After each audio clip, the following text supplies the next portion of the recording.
Okay, babasahin ko muna to. Ay, salamat din po sa ating, nag-bless. Ano yan? Ayan, si Father. Gusto lang din natin pasalamatan si Father. Reverend Father. Mag-ano na siya, magiging obispo na siya 1 year na. Ayan, Mark Robinson Bunag, maraming salamat. Bishop, Mark Robinson Bunag, maraming salamat po. So ito na po, without further ado, prepare to be dazzled and to entertain as we get serenaded by our next performer. Pasuyo lang po yung mga vlogger ko, yung mga nagpapapicture, para po makakain po muna yung mga gifts natin. Pasuyo lang po muna. Kung mamaya na po tayo dito kasi sobrang sikip po, nahihirapan po sila.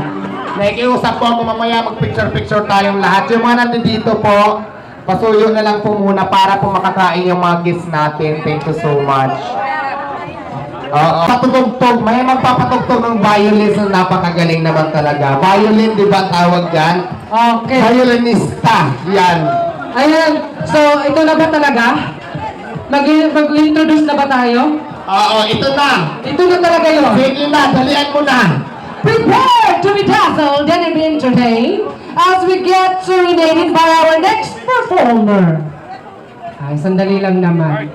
He has appeared in several TV shows such as It's Showtime and It Bulaga.